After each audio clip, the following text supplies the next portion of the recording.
Ooh, Hey. hey guys, welcome. Hey. Hey guys. Welcome. So what It's we got? Friday, so it's Don't Fret Friday. Welcome, everyone. You know what? I always have this excited thing on Double Cup of Joe. So I'm always like throwing my arms in the air and stuff. I forget. Don't. These shows are a little bit more dialed back. I need to kind of let's hey, keep it controlled. But anyway, welcome everybody. It's Don't Fret Friday. You can do it, man. I can do what I Exude as want. much energy as you wish. It's all right. I am the host tonight. I can do whatever I want. That's right. Yeah. You could even give the host powers to me. You I have that can power. laugh. I can laugh like this.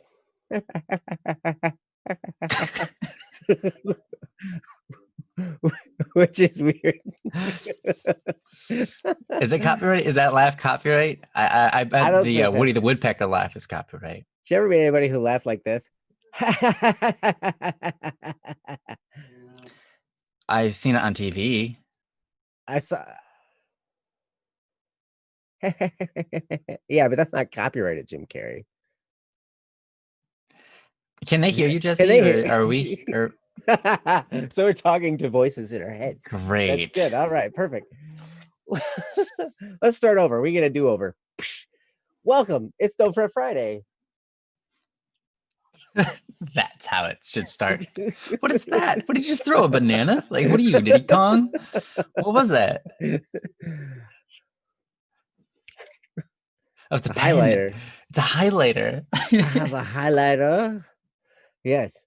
So, oh, geez. It's the show where we handle any topics, issues, challenges, situations you might be going through. You can just feel free to post them in the chat, as Princess has just described our opener there in the chat for you. You can post it in the chat. You can post it on our website, bss.studio. Just follow the link there in the chat, or you can send us an email, dww@bss.studio, or you can just think it in your head and then type it into a Discord message, and then we'll get it. But yes, there are lots of ways to get in touch with us. And we love you all. So thanks for being here. We'll see you next time. Dang. That's a quick show. That was it. Our producer is Jesse. Our chat room hostess and the gal keeping us all on track is Princess Yellow. She's amazing. And I'm your host, Joe, and the star of the show. The P. That's it. Right there. You're welcome. That is the highlight of this stream. That is the highlight of the show. It's actually not me. It's my tongue. My tongue does all the talking. Yes. And I'm just the ugly face on top of it. So in front of it, I'm sure I'm not okay, guys. I don't think I'm ugly. I'm just kidding. But all right. Yeah. Welcome. Yeah. It's going to be fun. How you doing, Ryan? Doing fantastic, man. It's fantastic. Great. It's a great time to be alive. I'm enjoying it. You know, life is good. Mm-hmm. How about you, man? I'm fantastic. Same. Yep. I'm excited. Nice. I sent an email to Print Ninja. Nice. That we gave them the go ahead. Now printing can begin. We got our on the book. We got our hard copy proof.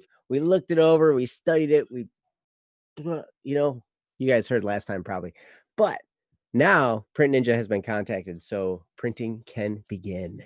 That's right. Printing is on its way. Awesome. So when do we expect to see those books? I would imagine. So dang, knew somebody was going to ask me that. Don't worry about it. Moving on. I'm going to guess somewhere between like 8 and 12 weeks. Yeah, because of the situation going on with the corona and all that. After they print it, which probably won't take that long for them. It's just shipping out takes a long time. Yeah, printing's going to take a couple weeks, but then and then shipping takes just as long as printing because it goes on a boat. And it goes on a boat. See, the thing is, like, if they ship one thing to us, that doesn't take that long because it's one object. It goes by air. It can be stuffed anywhere. But we've got a whole huge, box, several boxes probably of books. So you can't just shove that into like a shipment of some other shipment, you know, that has its own like area that it covers. So Right. Yep. So it's a pretty big deal. So we were like, hey, you know, it's a new experience for us, and I'm excited. I can't wait to see how the final product turns out. It's gonna be so good. Seriously, it's gonna be so I can't good. wait. The book is gonna be like one of the most beautiful things that we've ever produced, and none of the art is ours. Okay, well, it is, Right. but yeah, some of the art's yours. Yeah, it is actually. This picture's on there though. Technically, yeah, it actually is, right? This picture is in the book. I put it in there. Yep. On purpose. On purpose. Yeah. Yeah, it would have been weird if you put it on there on accident. Yeah. By coincidence. That's crazy, man. I sit there and I think about, you know, I look at different books now and I'm like, everything in there is done on purpose, except for typing errors, right? And sometimes half the time, some of those are probably left in there on purpose. You know? But still, like, I sat there and as I was doing the layout and everything, it's like everything here has it's there on purpose where it's supposed to be in the exact thing. And I was like, that's how every book comes together, you know. I love There's that, dude. Nothing just random. Right. Except for maybe if the background has some sort of like what do you call that, like shading and stuff like that, like texture. That's what I'm looking for. That might be a little bit randomized. Yeah. But anyways, Josephus, you're supposed to get some shirts. Still waiting on my shirts. What shirts? Oh, did you buy some shirts from Redbubble? I think they did. We'll find out when they respond. Yeah. Kendra says, by the way, if you guys could keep my uncle in your thoughts and prayers, I would really appreciate it. He had a heart attack 2 days ago. They'll be waking him up from his induced coma tomorrow. Whoa. Yes. Yeah. Okay. We will definitely do that, Kendra. Absolutely. And hopefully everything goes well. Yeah. Okay. But yeah, I'm so sorry to hear that. Okay. But that's cool. Oh, Joseph's ordered one of both. So he's got one of these and one of the ones that you have. Ah, nice. That's awesome. Oh, man. I want one of the ones you have. Yeah, I got the one that I have, and I really like that one. I don't have one that Joe has. I should get myself the one that you have. You know what, Joe? Why don't we start this show? All right. That's a good idea.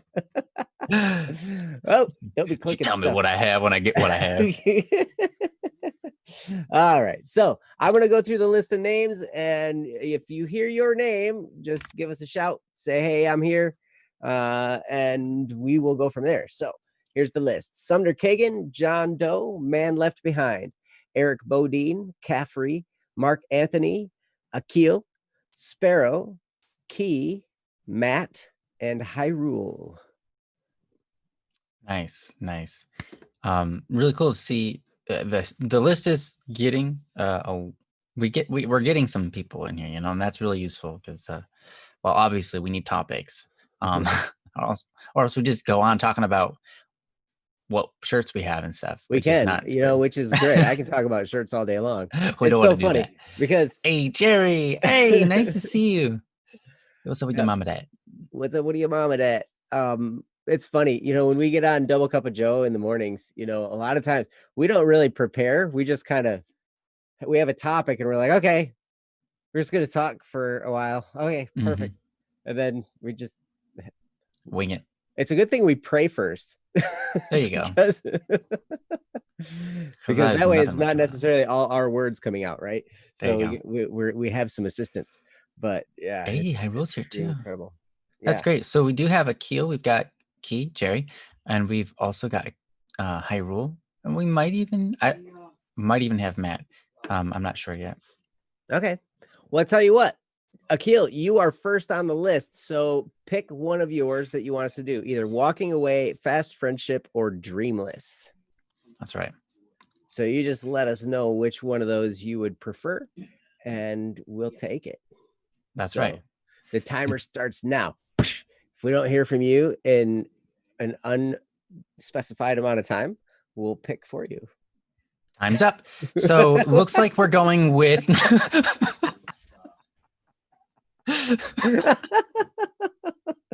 We gave you the Come whole on, sentence worth of time, man. You gotta give him you gotta give him a chance. The latency and everything. It's got to get all the way to him. The video. feed, And then he's got to type he's something gotta out. Type something and stuff. Yeah. All right. Okay. Fast friendship. All That's right. gonna be it. All right. Perfect. Well, that's the one we'll do then. And this one actually has a video. Whoa, something just happened. Oh, we get another video? There's a transcription. Okay. Yeah, Princess transcribed it. So yes, but if you I watched the video, Akil, I love what you're wearing. Oh, that's this one. Cool. I love this one. Yeah. That's good. But I will read what Princess transcribed. Or actually Princess will, because she does that. That's right, she does. Hey, Princess. Welcome. Princess, are you here? What's up with your mom and that? What's up with your mom and that? Man, time's up. Unfortunately, she didn't get the chance to read it, but we're going to go ahead and go on. Thanks. Well, hello there. Hey. So yeah, it's Eid season coming up, for which I've kind of been reflecting for. You see, it's kind of natural to reflect yourself upon a milestone. And this is the end of Ramadan, which is the whole fasting month for the people of my faith. So yeah, I'm kind of thinking about what's going on during quarantine, I guess. One thing I want to ask about is friendship, actually.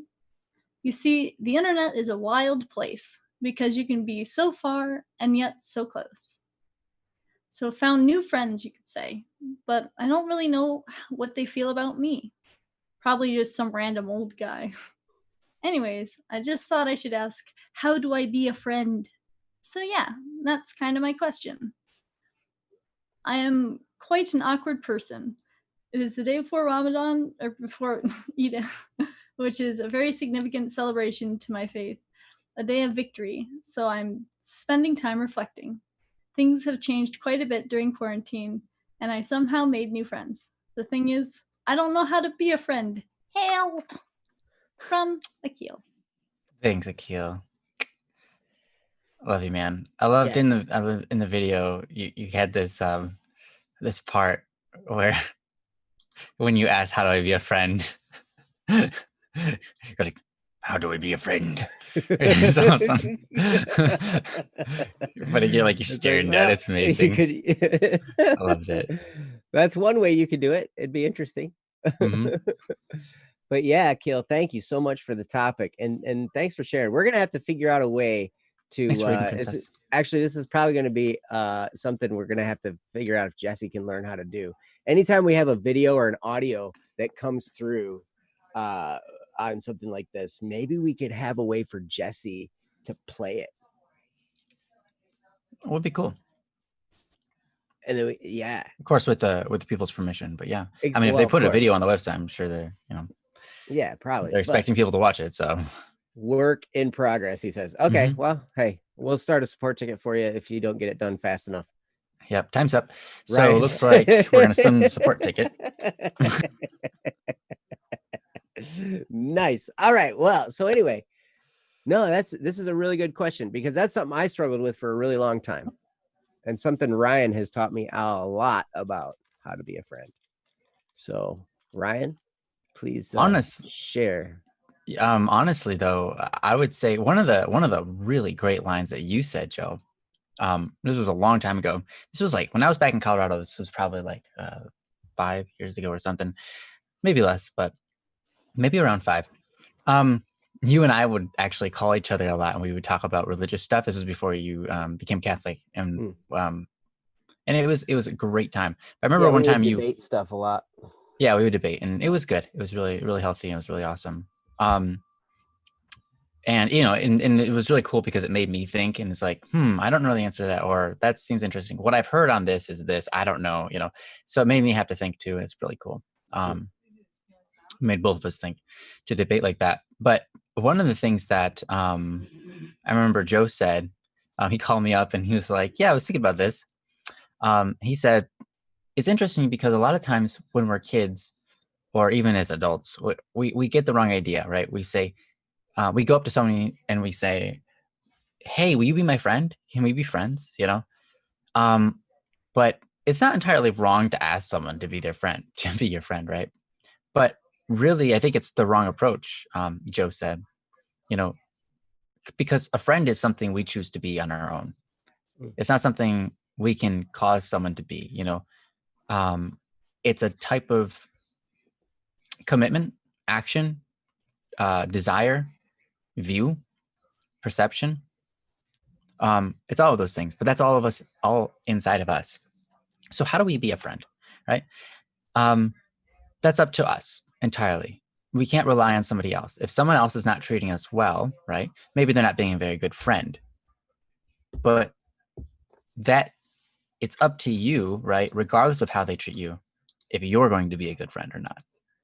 And hopefully your good efforts will inspire them to do the same, to be good to you, to act like a friend. But, you know, if they don't, then maybe just like leave them be, because we don't need bad friends, right? We don't need to befriend people who are not for us. You know, so how do you be a good friend? I think a lot of it starts with your heart, your love. You know, I remember a speaker one time saying, I think it was Matthew. Oh geez, now I can't remember his last name. Matthew Kelly.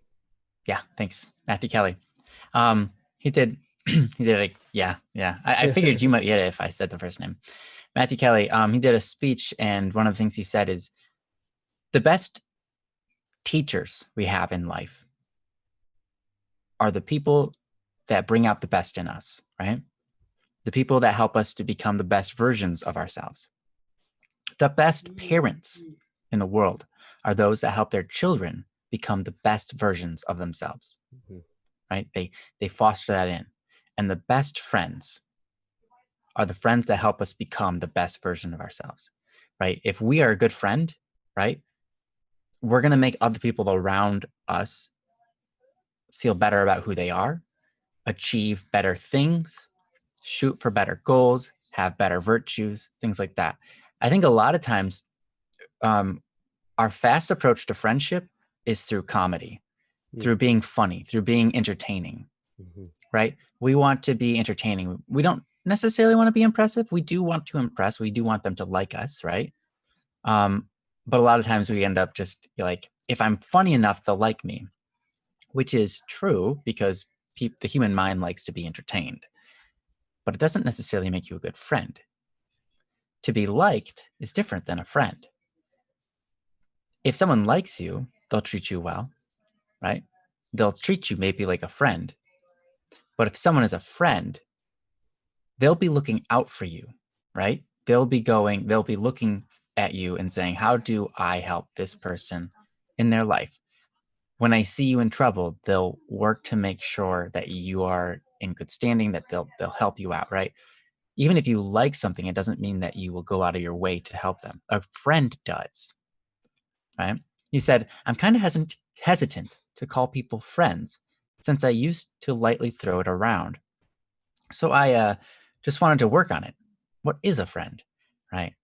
And I would say one of the great ways to define friendship is the opposite of an enemy, right? Because we understand what an enemy is. We know when we see one. Someone who's totally against us, someone who wants to put us down, right? Someone who is intentionally just against us.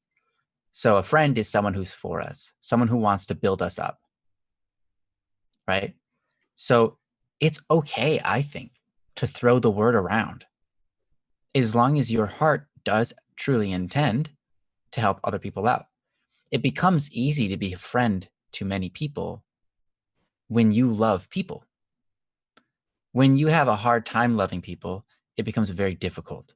And even your friends are kind of like, I'm not sure if I'm friends with them because I'm not always looking out for them. I'm not, well, not necessarily always, right? We have our own lives to live. I don't mean always, like constantly they're in my head, whatever, but rather whenever I see them or whenever I'm around them, or whenever I can be, or given that opportunity to make their life better, I try to take that, right? Said I have a twisted sense of enemy. Kind of think that enemy can become friends, just not yet. No, I think that's so true. Mm-hmm. That is so true. Mm-hmm. I mean, you see it all the time. I mean, yeah, you see it in like movies and animes and stuff, even because it's a true part of reality where sometimes we see someone as an enemy because they are against us.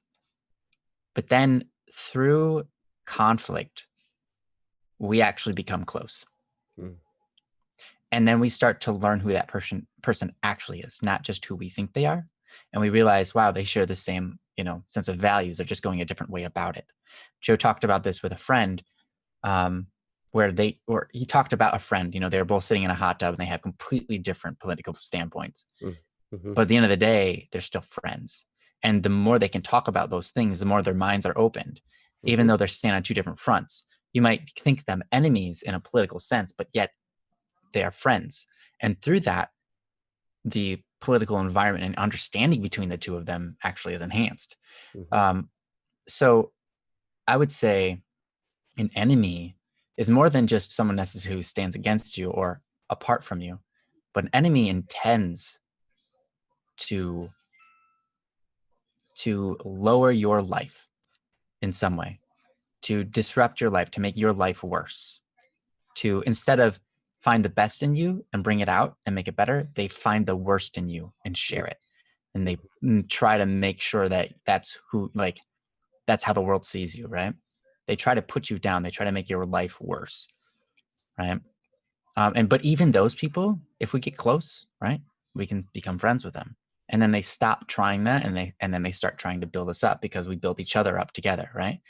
So friends, I think a friend is someone ultimately who has good desires for another. It is really, how many times have I described it on this channel? Love, to desire the best for another. To desire good for another person. That is a good friend. That is a friend, essentially. That is the best kind of friend. So how do you be a good friend, right? So that's what friendship is. How do you do that? I think it becomes pretty plain and simple from there. If your heart is in the right place and you're like, okay, I want the best for them, right? Then you just ask for, how do I do that? Well, one, how do you talk to them? How do you interact with them? What things do you say to them? How do you build them up? Do you spend any amount of time looking at them and going, what's really good about them? Pointing it out so that they can continue to build that up is a really good thing to do. That's how you can make friends real quick, just by looking at people, examining them, just even lurking in a conversation, just paying attention, and then going, oh, wow, they said that. That's really smart of them. Or, wow, that's really creative. I really like that. Or, wow, I never thought about going around, solving that problem that way. That was really smart, or it could be, you look at them and you're like, wow, they've got really nice pants. But yeah, all of these things, if you help build that up in them, it helps. It's a fast way to make friends, right? Because you are doing what a friend should do.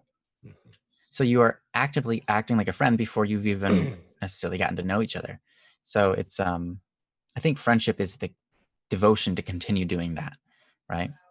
But anyways, I talked for about 10 minutes, so I'm going to give it over to Joe and see what he's got to say. Well, I love what you were saying, Ryan. And I think the key aspect here is to love. I can tell you there were lots of times when, I'd be maybe going into a situation, there's times that I'd work in sales. There are times that I, work in customer service. And even now, as a property inspector, I still have interactions with other people. And a lot of times now that, we kind of come off as enemies from the beginning, right? As soon as they find out why I'm there, then I'm kind of automatically their enemy. So one of the things I do, especially with people I don't know very well, is I will just repeat in my head these words. I love you. I love you. I love you. I love you. I love you. I love you. Or I love this person. I love this person. I love this person. Something like that, where I'm reminding myself that, part of my job as a human is to love these people. Even if we don't get along, even if they end up being my enemy, I can still love my enemies, right? I mean, that's part of the teaching of our faith. It's like, you love your enemies, pray for those who persecute you. Like that's part of the deal. Now, we don't have to be their good buddy and, you know, be around them all the time. You know, you can love people from a distance, but I would say that's the key difference between a friend and love, is that, you know, you can love your enemy, but you can't friend and enemy necessarily at the same time. Right. Now you can go in and out of friend and enemy throughout the course of a relationship. That I've experienced that before. Oh yeah. Where you're like friends and then you're not friends and then you're friends again and then you're not friends and then you're friends again, you know.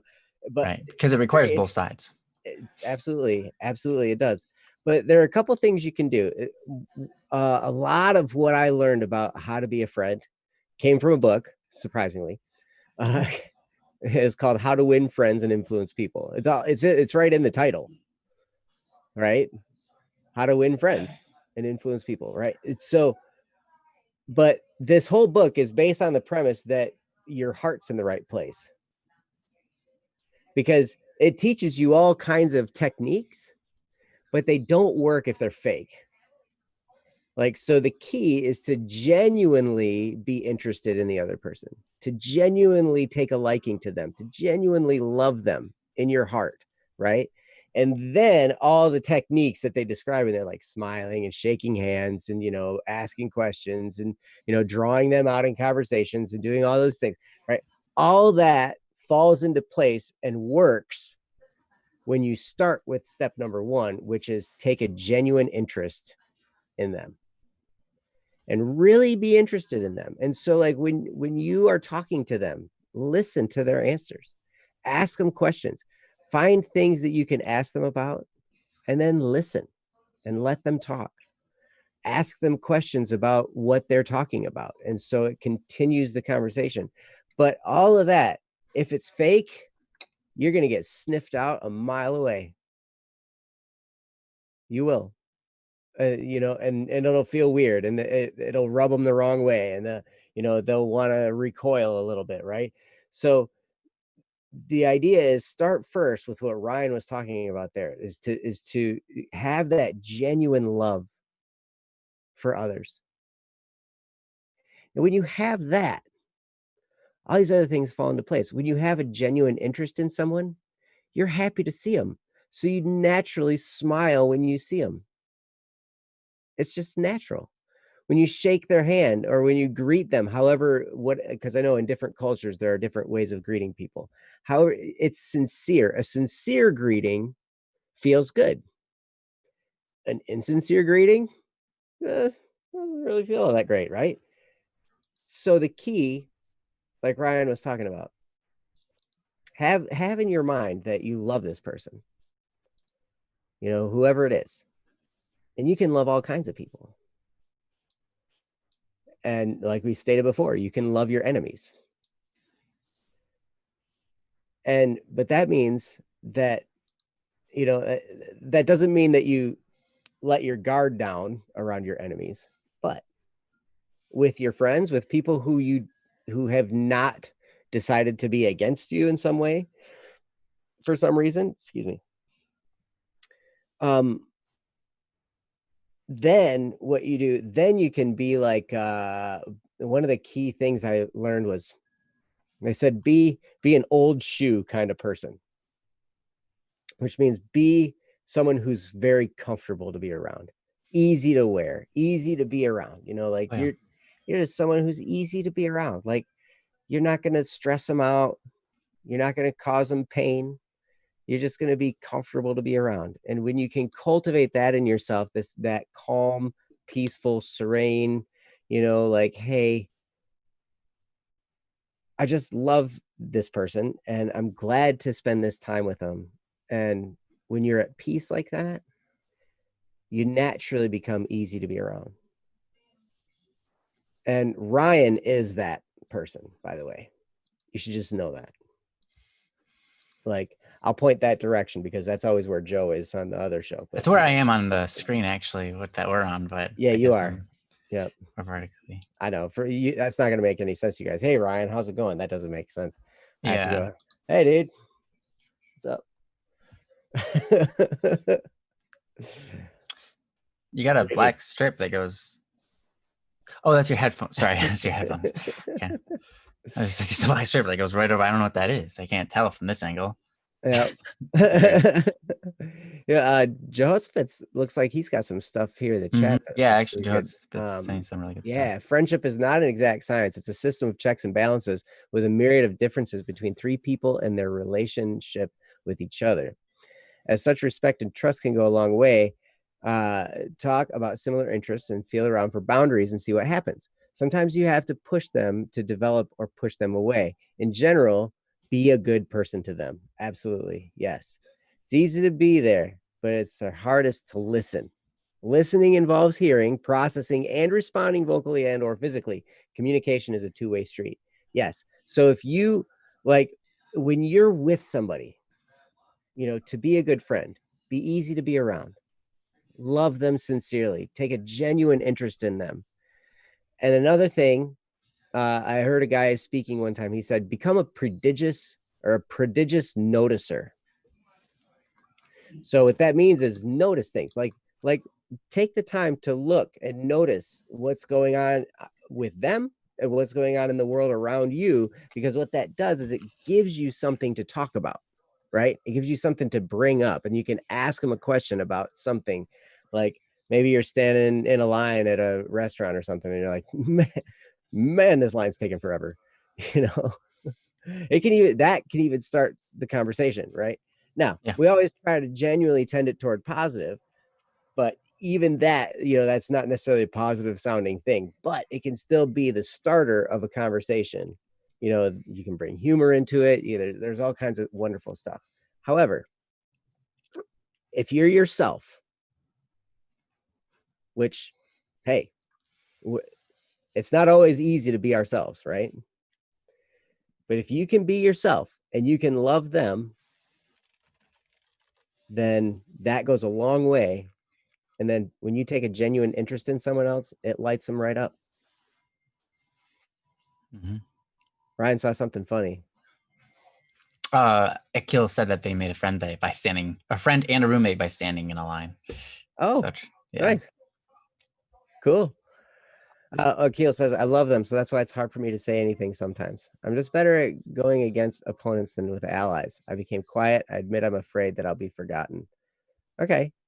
Well, sometimes somebody who's quiet, that's very advantageous. If you can be someone who doesn't talk. Now, I know some people who they have to be talking all the time. That seems like probably me, because I do 2 of these shows where I talk all the time, right? Like you would think, oh wait, this is a guy, I talk myself out, but Yeah. But at any rate, if you can bear silence and you can bear letting somebody else have the spotlight, that's a beautiful thing, because 2 things happen there. One, I don't know. I had a guy tell me one time, it's better to stay silent than to open your mouth and, oh wait, no, it's better to stay silent and have people think you're dumb than to open your mouth and prove it. Yeah, I remember that line. Oof. Because I'm good at putting my foot in my mouth a lot of times, right? I'm good at saying stuff wrong, at saying stuff, that's offensive, or saying something that, for whatever reason, And so if you can be the person that stays quiet, but listens and pays attention, you're attentive to the other people, man, that's the best kind of friend, because you allow them to be them.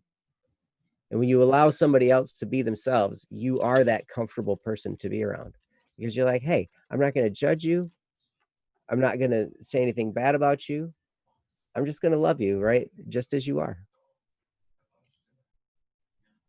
And when you're that type of person, beautiful things can happen. So, Ryan, do you have anything else? Sure. Just 2 things. I'm trying to remember what one of them was. I can't remember now. But Oh yeah, I remember now. One thing that I find most helpful to me, and I've been practicing for years, is when I'm okay. One of the best strategies I have for being a good friend is this. I do not spend. Okay, how do I say this? Okay, instead of having a group of friends, right, get together, I'm best at one-on-one, right? I'm okay in like 3v, there's 3 people in a room, 4 people in a room, 5 people in a room. It's fine, right? Mm. But here's the thing. When I'm talking to somebody, I want them to know they have my attention. Usually, and I'm not very good at multitasking. So what I usually do is when I'm spending time with somebody, I don't spend time with anybody else, right? I stop doing everything I'm doing and focus everything on them. I don't multitask at the same time. I don't like, I don't know, play a video game and then have my mind on a video game and then talk to them at the same time, right? I put all of my attention on one person. So usually this is like in a chat room, right? Where I'm just typing. I don't type to anybody else except for one person at a time. Almost ever. I do sometimes, and then people can tell that my attention is, here and there. If I'm working on music and typing typing at the same time to people can tell because my responses are delayed. My engagement is not there. My questions are lax. Like people can tell easily. So what I do is when I want to be a friend, right? I set everything aside. I focus. I put away all my other activities, and I don't talk to anybody else. I don't have anybody else in the chat room, that I'm talking to. Just them. One-on-one. That's some of the best stuff you'll get ever because one-on-one is far more intimate. You'll actually have deeper conversations. You'll feel more personally connected with them, and they'll feel more personally connected with you. So, if you only chat in groups, I would recommend private messaging them if it's online and stuff, or if it's offline, just call them on the phone or find a day where you can spend with just them, go to a coffee shop and order coffee and just have a one-on-one time because one-on-one time is incredibly important. Here's the thing. You might have a group of friends, but they're not going to see you as a really good friend until you get that one-on-one time.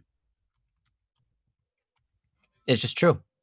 I have friends from high school who anytime I was around them, it was a group of people, right? And then I have friends who I got to spend one-on-one time with. Anybody I got to spend one-on-one time with, there's that deeper connection. So one-on-one is super important, Akil. So make sure you spend time with that peaceful setting, right? Or it could be even fun. You go out, you go on a roller coaster or whatever. But one-on-one is super important. So that's one of the best advices I can give. Advices is not a word, but whatever. Some of the best advice I can give is if you are not spending one-on-one time with these people, start. Just hit them up in a conversation, PM them, direct message them, whatever. Call them on the phone, get with them at a cafe, whatever, but make sure you get one-on-one time. And the other thing I wanted to say was, on the note of, you really, as you said in your video, and also you kind of reemphasized here in the chat, you said you love them and it's really hard for you to say anything sometimes because of that. And just like in the chat, you're not sure, or just like you said in the video, you're not sure what they think about you. You think that you think that maybe they think you're just some old dude, right? Just some random guy, not very, they're not close to you. They don't love you. It's just like you want to be their friend, but you don't know if they want to be your friend, right? Okay. That's a great thought because I think we've all been there. We're always like, I don't know what they think of me. I don't know if they want to be my friend. I just want to be their friend really bad, right? When that's the case, I think the best thing you can do is kind of just try to forget about yourself, because you can't pick what they think. All you can do is pick your actions. And if you show them that you care for them, right, it's up to them to be your friend. It's kind of like what I started with. Joe, what Joe told me a long time ago, you get to be their friend, but you don't pick how they react. So one thing on that note is just be the loving friend you are. And through conversations, you'll figure it out, right? Here's the thing. Don't assume, right? We don't want to assume bad things about other people. We don't want to assume bad things about ourselves.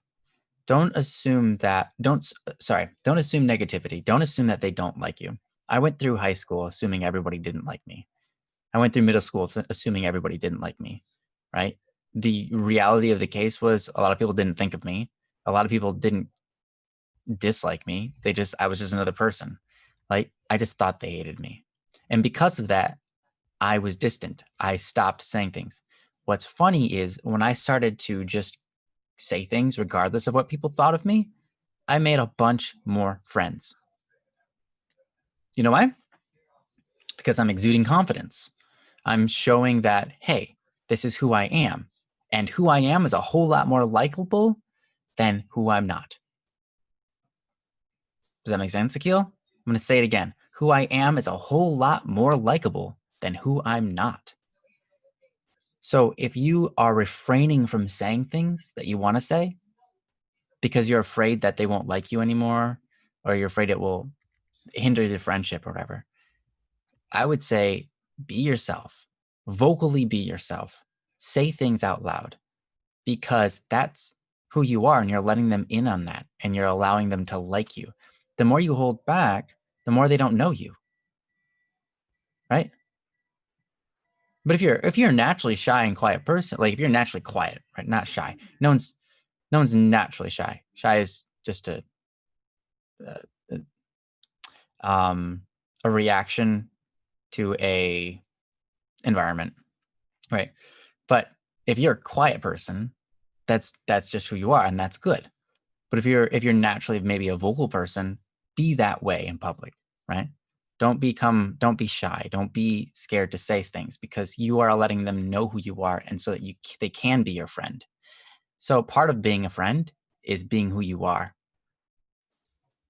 Part of being a good friend is being comfortable being who you are with them, because then they can appreciate you. Then you can add, we talked about how your life is a gift, and you can be a gift for others. And the more you do in the world, the more you're giving. The more you're giving yourself, the more you're adding to the world.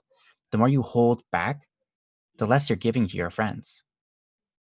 The more you're like, oh, I had a really funny thing to say, but I think they'll probably just think I'm stupid. Sure, sometimes you got to bite your tongue, right? If you don't want to like go off and be angry and right, that's different. There's virtues and things like that. There's temptations that we have to stay away from.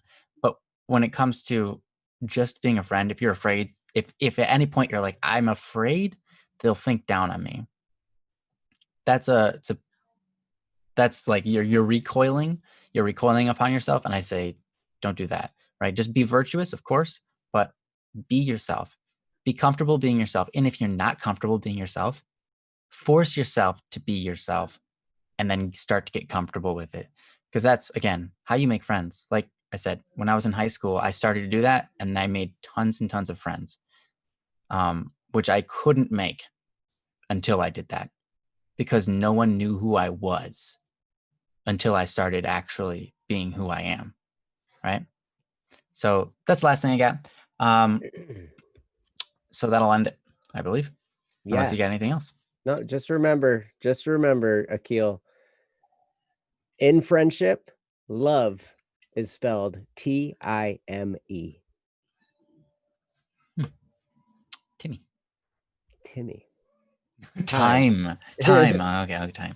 Yeah. As you spend time with people, you will learn more about each other. You know, that's how you make deposits into somebody's life, is when you're spending time with them.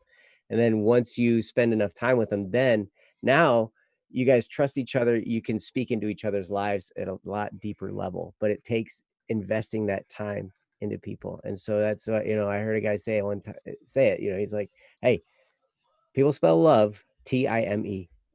They want you to spend time with them. And so as you do that, whether it's one-on-one or in groups, that's going to put deposits into that relationship. And yeah, it'll be amazing to watch these things grow, and you'll end up with some really, really deep friendships, probably quite a few deep friendships, and then there'll be, you know, a lot of surface level friendships as well, just because, you know, word gets around. And when you become that type of person who genuinely, sincerely loves people, you know, people just want to be around you, and you'll end up being one of the greatest friends ever. So thanks for the topic, Akil. Mhm. Yeah. That's hilarious. Vim and I won the spelling bee when I was in school. I did. Nice. I don't remember what word it was that I won it on, but I did remember winning the grade 2 spelling bee, second grade. Consubstantiation. I bet you it wasn't that.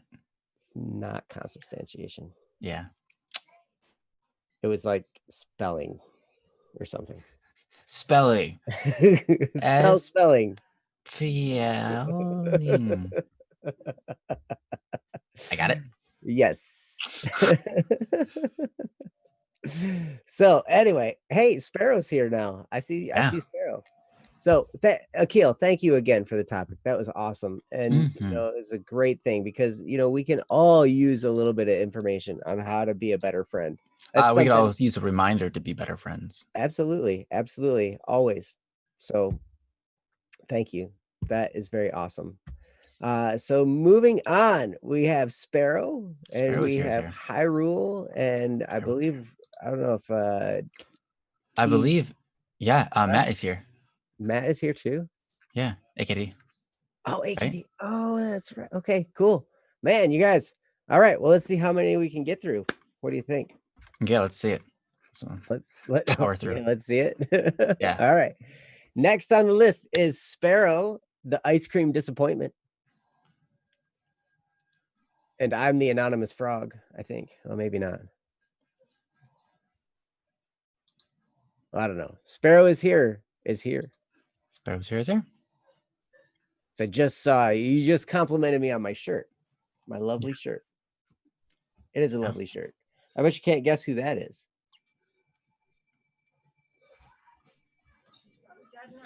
I bet it ain't me. I bet. Nice. All right. So Princess has posted the link. Now we are committed. And Princess, you want to read this off for us? I sure would. Sparrow is here. This post is about hope and being disappointed. And even to the most minimal, as to be excited about ice cream and not getting it. It bothers me, so I wanted to say this. Ask questions if you want. Sparrow is still in the chat. Awesome. From Sparrow. Yeah, well, I understand. I understand the topic. I've been excited about ice cream and then not gotten it, and it's disappointing. There are other things I've been excited about and then not gotten it, and it's disappointing. The ice cream was an analogy. Yeah. Yes. No, I gotcha. But yeah, I think you know, there's so many times we can set ourselves up, you know, and we can be expecting something to happen and then it doesn't happen, and then we're all just like, oh, it didn't happen. Right? So then what's the answer? Do we lower our expectations because we face a few disappointments? Or what? That's a really good question. That's something that we all kind of get to struggle with. But Ryan, do you have anything to say about this? Sure. You know, first of all, I want to say sorry, AKD. I guess you're not Matt. I had the wrong person. Anyways, because this is Matt Swoke, and AKD is nobody. I knew that AKD had another name, but that's yeah, right. I didn't. I got it wrong. Anyways, yeah. So I can't remember now that we're on the topic again. There's a quote, but now I forget it. It's something about expectations. But anyways, let's. Oh yeah, don't get your hopes up. That line. That's what it is. People say don't get your hopes up, and I think that is just a terrible line. I think don't get your hopes up is one of the most incorrect, wrong things you could possibly say to anything. Because as we talked before on the show and said before, hope is the creator of all things. Despair creates nothing. Right? To say, to just give up, it doesn't do anything for anybody. Right? So you need hope, right? You need to have expectations so that you have something to look forward to, right? So that you can do things so that things can get done, right? So things can be created that are good in the world, right? And they might not always be as good as we wanted. They might not always come as fast as we wanted. And sometimes we might undershoot. We might expect something, it wouldn't go that great, and it turns out way better than we expected, right? Expectations are kind of just a result of our guessing, right? Expectations are nothing more than a guess. Maybe educated, but it's okay to expect good things. It's okay to expect bad things. It's just how we perceive what we perceive, right? How we perceive is what's going to happen. So, in this case, ice cream being the analogy, right? You go, I was hoping this ice cream, like I saved up my money, and I went to the store, and it took me like 2 hours to get this ice cream. And I got home, and then I took a bite of it, and I was like, oh, it's actually not that great. I was hoping this would be like life-changing, but it's kind of a disappointment. That happens, right?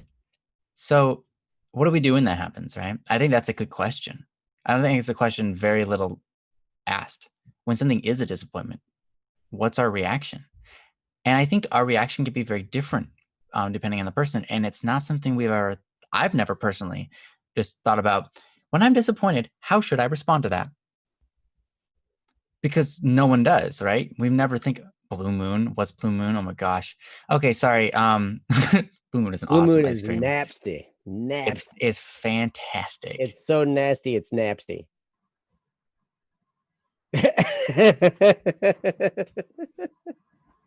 You wrong. But anyways, all flavors of ice cream are good, except for the ones that are bad. No. It's obvious science, guys. Anyways, taste is a taste. So yeah. So to be back on topic, we have things like, okay, when this happens, this is how I'm going to respond. But how do we respond to disappointment? I think it's a good thing to ponder, because then it allows us to open up to changing how we respond. Naturally, when we don't think about this, we just respond through our natural reaction, our first reaction, our habitual, sort of subconscious habitual take on it. And that is usually just pure emotion. So what I mean is, if you don't think about how you're going to respond to disappointment, your natural reaction is just going to be depression, kind of feeling, not necessarily completely depression, just you're going to feel depressed. You're going to feel sad. You're going to feel angry. You're going to be overwhelmed by emotion, right? But if instead we could take a moment to just look at it and say, how do I want to react to disappointment? Because I want to take the best routes in life. I always want to do what's best for myself and for others around me so that I can have the best life, right? So what's the best way to react to disappointment? And it's okay to have the emotions of anger, of sadness, of sorrow, of regret, right? Disappointment. It's okay to have those emotions. But what are we going to do about them, right? So instead of reacting to those emotions blindly and just having a fit or just going, wow, today sucked or whatever, instead, when we have disappointment, we should look at it as an opportunity, right? Because it's either an opportunity to learn something and understand something. It's an opportunity of tolerance to become stronger, to have more endurance. It's an opportunity of patience, right? We can learn to become more patient through the action. It could be a disappointment in somebody else or ourselves and our productivity, right? To have mercy, to be charitable, is an opportunity to go out of our way to make someone else's day brighter, or make a product better. If we experience disappointment, but instead take the opposite of our emotion, instead of taking that disappointment and going, well, there was no reason to do that, and all of that was pointless, and I wish that didn't happen, and I guess now I'm just going to do nothing. Let's take the opposite and go, I'm glad that happened. Let's do something good about this. So when it comes to ice cream, what do you think you can do that's good? There's a billion things just ran through my brain. Now, I'm naturally I've trained myself to be positive and find opportunity. If I had bad ice cream, I went out of my way to get this ice cream. You know what I would do? I start using the ice cream in things to see how I can make the ice cream better. Ooh. Or if I can make other products better with the ice cream. Right? Put my ice cream Anything a in la my mode. coffee. Yeah, a la mode. Coffee a la mode. Yep. Or I could go, wow, this ice cream isn't very good. What makes good ice cream? Let's do some research. Let's figure out what is good ice cream. Now I can know which ones to buy and which ones not to. And then I can recommend that to my friends. I can go, this ice cream is not very good. What can I throw in it? Right? Or I can go, this ice cream is not very good. Does the product developer know that? Maybe my batch was bad, but I could give them a few hints how to make better ice cream. Maybe they won't listen to me because there's some crazy, major company that just make an ice cream because it sells, even if it's not very good, but it's a chance that they could sell more.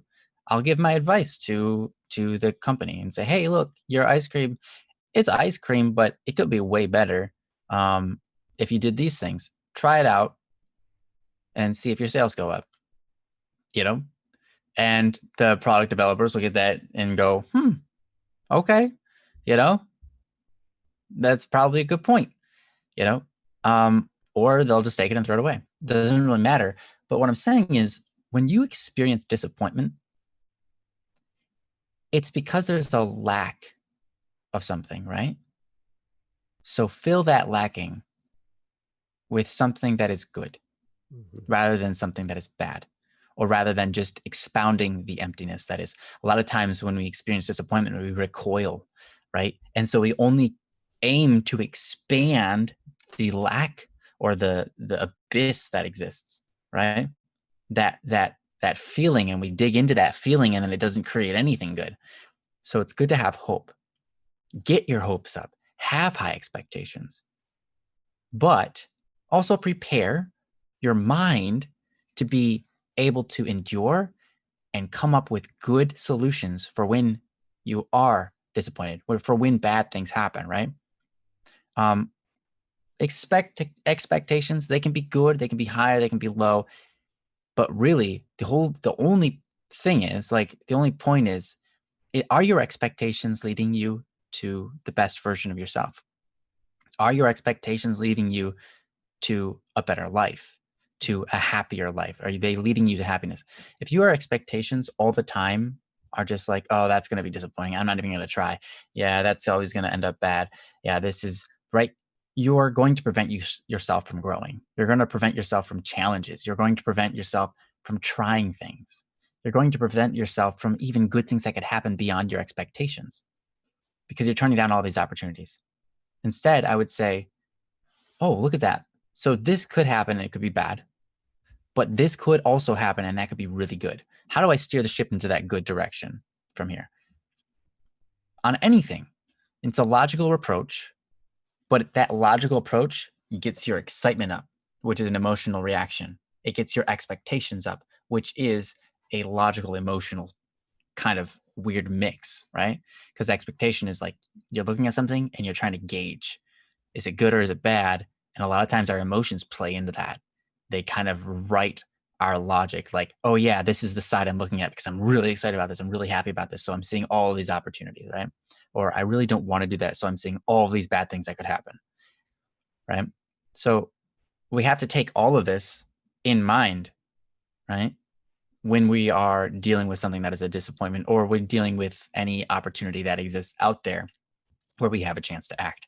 But anyways, I've talked for quite a while, and I hope that I hope that Joe can explain what I was trying to say a little bit better, and also add a lot of insight to this scenario. Well, I love what you were saying. Because he's better at it's this so than I am. funny. I don't know about that. Hmm. I was bouncing back between you and the chat is all Blue Moon ice cream right now. Like that's all the chat. Oh, sorry guys. It's hilarious. Everybody's talking about how great it is. Well, at least Princess, she's talking about how Mm. wonderful. I'm just like, if it's not chocolate, it's junk, right? Like personally, but What about coffee ice cream? Do you like coffee ice cream? yeah, with the chocolate on it. Okay. What about Blue Moon with chocolate? Ugh, That would be a weird that would combo. It that wouldn't would work wreck it. the chocolate. You might actually be right. But Blue Moon ice cream is really good. I like it Hey, a lot. a lot of people love it. They make it. They make it a lot up here. You know. Mhm. In fact, there's an ice cream place down the road from where I live, right here, like less than 10 miles away, called Blue Moon. Like the parlor is called Blue Moon, and they've got a polar bear with blue shorts on Nice. as their Nice. mascot. Well, Joe, if you know, the thing is, like, what's really cool about this is we're streaming this, but it's recorded. So if you were too distracted by the chat, you can always go back and I replay what can. I said. I can, which is great. You know, I And may that goes out to audience members too. It's great. but there was some great stuff that you were talking about in there. You were talking about the opportunities, and that's one of the things I wanted to focus on, because when we face those disappointments, they are opportunities, right? Like Ryan was saying, it's an opportunity to develop patience, for one. It's an opportunity to develop some understanding. You know, to understand that, you know, hey, maybe I don't always get everything I want when I want it.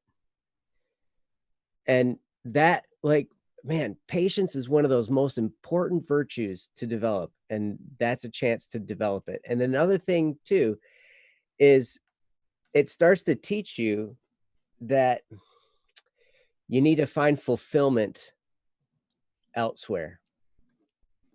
You know, Absolutely. we cannot ever be fulfilled in something that we acquire or something that we achieve. You know, none of those things bring us fulfillment.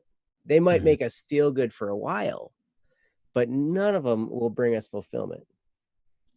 And you know, there's a great prayer I throw out there.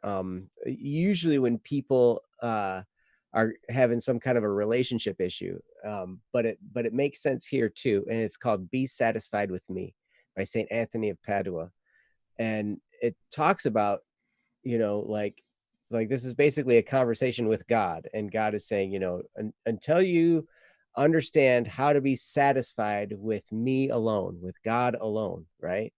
Then I can give you all these other things, right? Like the relationship you're searching for, all this kind of stuff, right? Because you've found your satisfaction in the root cause of all satisfaction, which is the creator of the universe, right? And that's where our fulfillment should be. So now that I've given my religious spiel, I'm going to turn the corner a little bit. And because you're talking about the hope, and then when it doesn't happen, being disappointed. And Ryan said something right at the beginning that was so important. He's like, do you ever hear people say, well, don't get your hopes up? Because what kind of people, like when you say that to yourself over and over again, what kind of person does that turn you into? Negative Nancy. Yeah. You know, nothing ever goes good in life. Right. And so you just never try. And that's ridiculous. So I say, get your hopes up, but then understand that on your way to achieving anything, you're going to have failures along the way. Jehoshaphat said it at some point in the chat up there, you know, be hopeful for achievement, but then be prepared for failure, because along the way to achieving anything, you're going to fail multiple times. That's just the nature of great success. Maybe you should expect both. Be hopeful, expect the greatest, and then expect to fail to get there. Yeah, because you will. Exactly. And it's okay. And it becomes, when you start to really understand this, and I don't think I'm understanding it more now than I used to years ago, but but I don't think I fully understand it yet. But it's a lot more fun chasing after goals when I understand, hey, you know what? I might hit this or I might not. It's okay. I'm just going to try real hard. And if I get it, great, man. That's fantastic. If I don't, then it gives me some feedback, and then I can learn to make some adjustments and try again and try again and try again and try again. And we're going to keep going until we get there. I'm still hopeful of the end result. I still want the ice cream, right? Just because I had a stoplight stop me from getting to the ice cream parlor, and then I got past the stoplight, and then there was a detour, and then that detour led me to a place where a bridge was out, so I had to go back around. I had to go through this crummy neighborhood, to get to this, finally get to the ice cream parlor. I couldn't just go straight there. Like, I could see it from the detour sign, but I had to go through all this other craziness to go all around and everything, come in from the back and stuff like that, and finally I get there. But that's just the nature of how things work. It's okay. And you start to learn to live the adventure. You live the adventure of trying and failing and trying and failing and trying and failing. And sometimes it hurts. Sometimes it's frustrating. Sometimes you get all emotional and hijacked over it, right? I understand. I've been there before too. But as long as you keep your mindset like, okay, I can still get this. It's still a possible thing to have. I just have to change tactics. It's okay. And one of the most profound things I've ever heard comes from a guy named Jim Rohn. And he said, the purpose of having a goal is not to achieve the goal. That's not the purpose of having a goal. The purpose of having a goal is to become the type of person that runs after goals. Because you're not going to hit them all. You're not going to get everything you want when you want it. I miss goals all the time, i.e., all the Kickstarter product. We had all kinds of goals set for that, and then we kept missing them. Oh, yeah. But we kept making adjustments and we kept trying. And now here we are. We're at the finish of designing the product. Now it's just getting sent over to the manufacturers to get created, right? Yeah. And part of that is it becomes a greater product than it ever would have been if it had gone our way, actually. Absolutely. Absolutely. I think that's absolutely right, because I think it wouldn't have been as good as it is now had we rushed through it, right? But so the purpose is to just become the type of person that runs after goals, the type of person that tries hard. And when you understand you might fail and you're okay with that, because you're like, hey, I'm going to hit some roadblocks. That's fine. We're still going to go forward. We're still going to try hard. Man, it becomes an exhilarating ride. It becomes so exciting to chase after a goal. Like, I put together my list of things I have to do every day, and then I'm like, but before I'm done, like, getting it all figured out and sorted and everything like that, I'm already kind of getting excited. Like, I'm gonna check off all this stuff off my list today, man. It's gonna be great. Maybe I'm kind of weird like that. I love checklists and to just like have it all laid out for me, and then I love checking them off, man. Just be like, yeah, I got that one. Yeah, I got that one. Yeah, I got that one. I feel it's undignified, personally. Well, that's fine. Indignified? What's the word? In or on? I don't know. Whatever. No, I'm fine. It's totally cool. I'm glad there's people who are super organized, and it seriously makes things way better than what I deal with myself.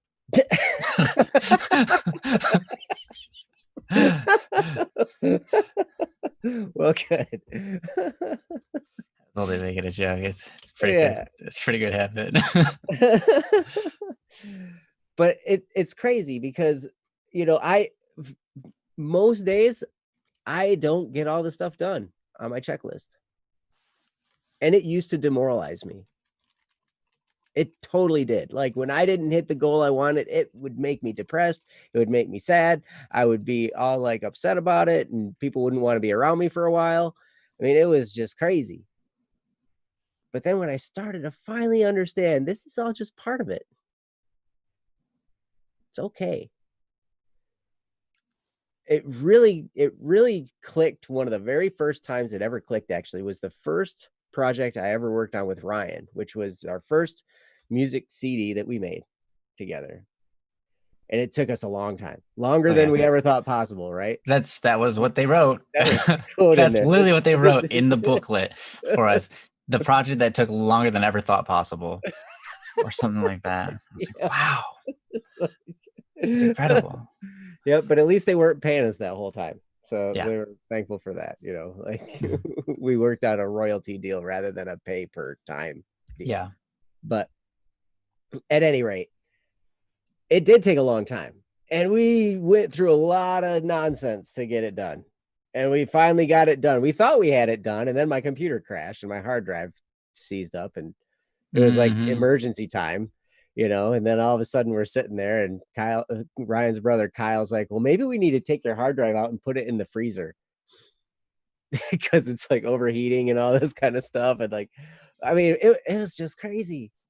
All the stuff we went through, like right at the end of that project, after we'd been through all the stuff to get to the end. And then it was like, really? But then finally it was done.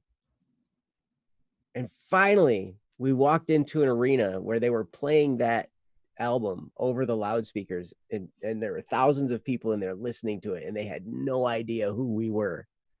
But our music was being played for all these people. Thousands, yeah. It was crazy. Like we walked in there, I was just like, oh my gosh.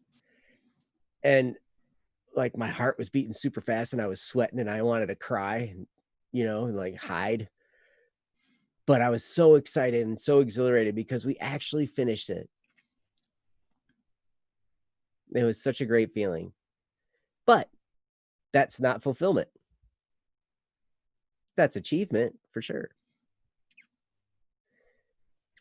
But you know, the best story of that whole thing is not the fact that we did it, the fact that we achieved it. The story is what we went through to get there. That's the stuff. I mean, like when I sit back, I mean, Ryan and I forged a tremendous friendship through that whole deal, right? Going through that. It's incredible. It's fantastic. Yeah. Yeah. And stuff we've worked on since then too, you know, like it's just, and now here we are, you know, doing the show together. But remember driving through Chicago in the seat, you know, passenger seat. Yep. It's awesome. Yep. Sitting. Well, actually, we didn't really drive through Chicago. We didn't drive through. Yeah, we sat through Chicago while we still moved through about 2 miles an hour for 2 hours straight. Yeah, because traffic is traffic in Chicago. Yeah. But at any rate, so I hope that makes sense, because yes, we are going to have things that we want. We're going to have goals that we set. We're going to have achievements out there. And we're going to try. And we're not going to get them. Some things we may never get, actually. That's true. You know, there are sometimes we want things and we just, you know, we won't get there. But does that mean don't get your hopes up? Not at all. I say get your hopes up. Get them up high, higher and higher and higher. And set some goals. You know, like when you have something big that you want, sometimes you got to break it down into smaller steps along the way and grab that first step and just try your keister off. And if you don't hit it, man, try again. And if you don't hit it, try again and keep trying. Keep on trying. Colonel Sanders, the founder of Kentucky Fried Chicken, I don't remember exactly how many. I think he experienced over 1,000 no's when trying to sell his recipe for the Kentucky Fried Chicken breading, right? The way he prepares chicken. Over 1,000. And he started after he was old enough to collect Social Security. So he was like in his 60s when he started. And he experienced over 1,000 no's, and he still kept trying. He still kept at it. And now it's like this everywhere. Kentucky Fried, KFC everywhere. Especially in Japan. Everywhere. Really? Yeah. Yeah, Christmas is KFC. That's literally like Oh, that's right. we talked about that before, yeah. Yeah. That's They right. think that's Okay. what Christmas is. They think it's the holiday for KFC. Like, it's like yeah, they love KFC over there. Yep. But I mean, think about that. He had to go through all of that stuff for Japan to have the Christmases they have now. Yeah. If he didn't go through it, Japan wouldn't have KFC Christmas. That's right. That's right. So, That's right. but that's the thing. Like, if you keep trying,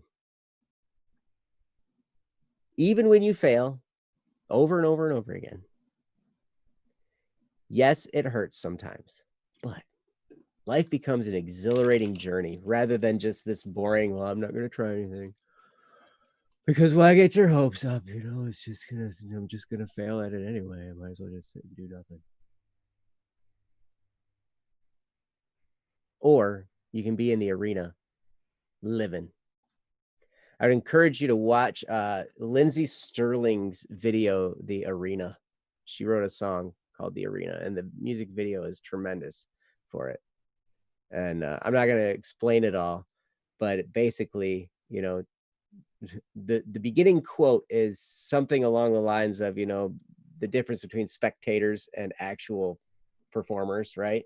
Like the people that matter most, well, not, I guess that's not the right way.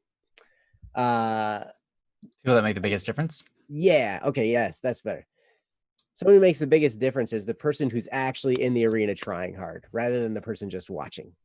Because it's easy to watch. It's easy for lots and lots of people to watch a football game and yell and curse and talk about how bad that play was and all that kind of stuff, but they're not down there on the field actually trying. Yeah. You know, so when you're in it trying, man, it's a rush and it's fun and it's exciting and it's painful and it's life. It's real life. Yeah, that's quite true. Like if you start chasing after dreams and stuff like that, life feels different.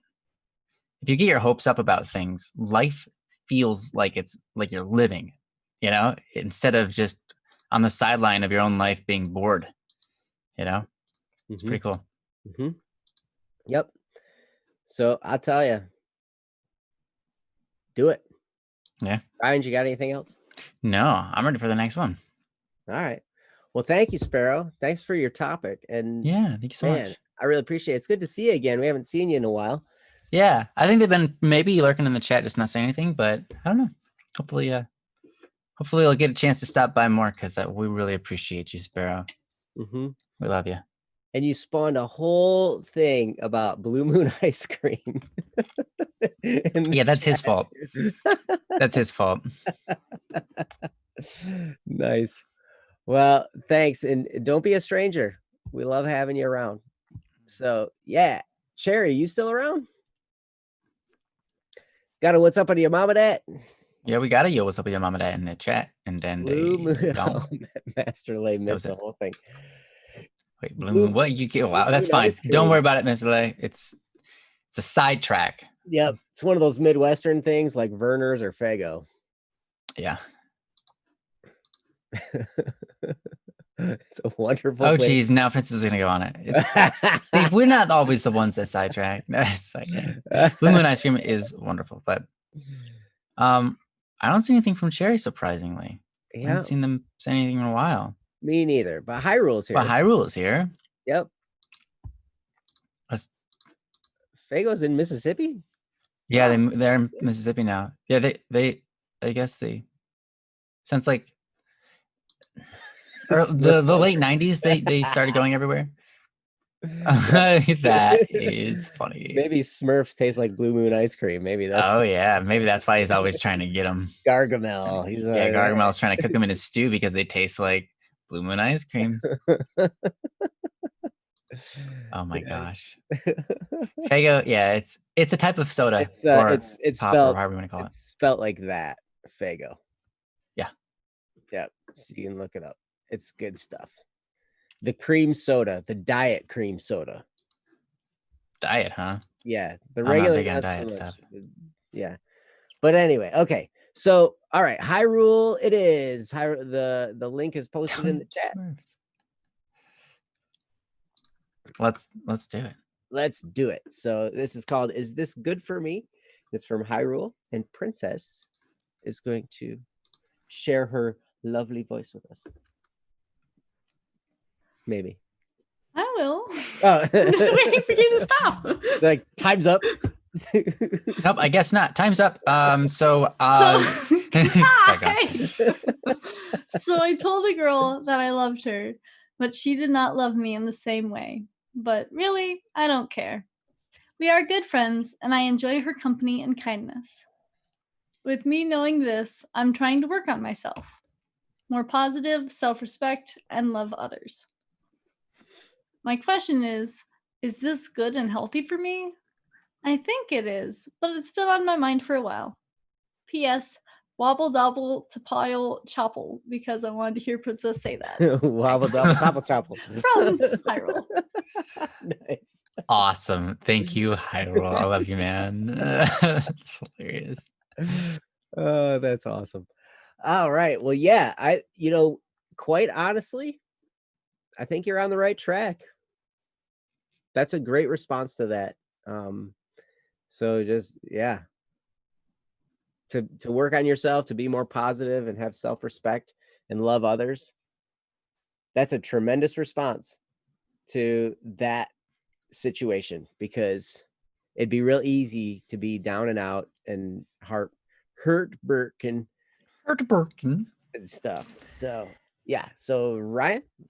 Yeah. I think you know what our response is going to be. Hyrule, of course. Yeah. We think it's very healthy. It's very good for you.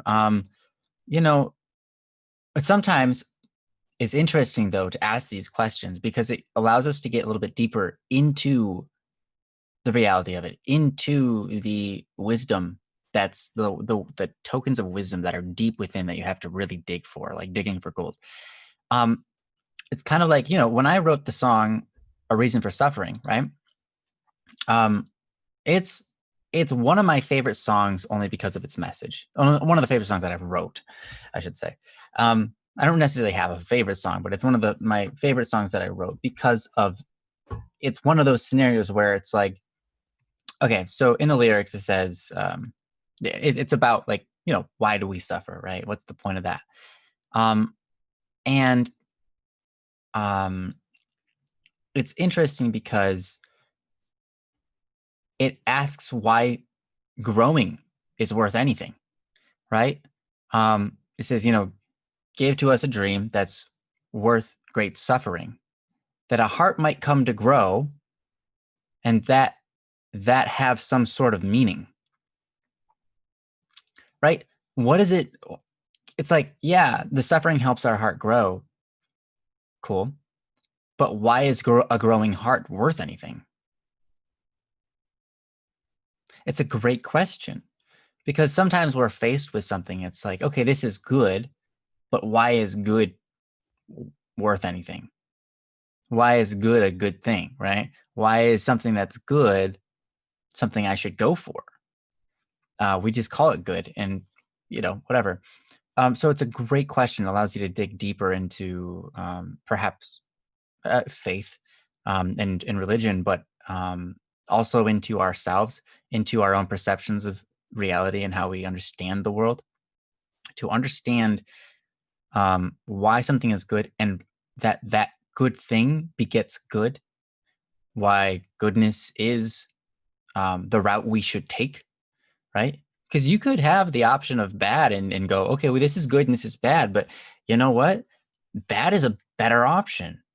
It's like, how do we know, right? Why is good always the better option, right? So it's kind of almost like, you're kind of getting there with this question, is this good and healthy for me? And I think that, like Joe said right out the gate, we think that your response is totally great. Your response is a healthy response. You're spending, instead of getting all caught up in the moment of like, oh, she rejected me, and feeling all this sorrow, instead of you're just going, okay, cool. Let's work on myself.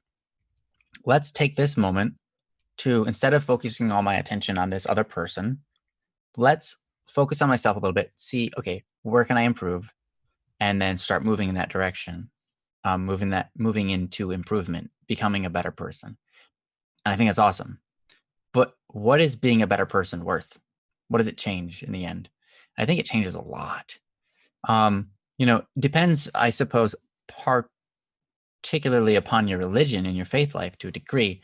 If you believe in a God, then you understand that God is good, and that when we become good, when we are doing good things, it is paid forward to us, but it's also paid forward to God, and it increases the life of the world. It increases others around us, and it increases God even. Not that God can be increased because he's infinite, but more so that it adds to his glory, which is a beautiful thing that we're allowed to do. We've been giving that chance, right? But if you don't believe in God, you still have the prospect of reasoning, right? You can look at something and go, this is good for me. And me becoming a better person is not only good for me, but it's good for others I meet in the future, because then I treat them better. They have someone that's more reliable, right? They have the ability to learn from me, and I have the ability to share, right? So being good, being a better person actually just makes other people better, right? Being a better person makes my environment better because I'm treating it the right way. And that's awesome, right? And lastly, you asked, is it good and healthy for me? What you find out is when you take those routes in life, you feel better. And I love that you use the word healthy, because here's the thing. When you're sick, you don't like it. No one likes being sick. No one likes being unhealthy. When we take the healthy route in life, right, we feel good inside. We feel better about ourselves, whether it be mentally or physically, right? That's what we want in life. A lot of times, most of our actions in life are designed to just create happiness. Most of what we do in life is going to be based on, we think this route will make us happy, so we'll go with that route. But then I think this route will make me happier, so instead I'll go that route. A lot of our life choices are based on that. Not all of them, but a lot of them are based on that. When you look at goodness and healthiness, both of those things lead to happiness, right?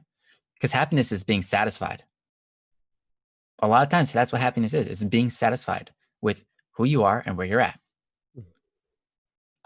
What you can find is the more you work on yourself, the easier satisfaction becomes no matter your environment. The more you work on yourself, the more you can separate yourself from what's going on around you to bring you down. The more you work on yourself and keep yourself healthy, virtuous, good, right?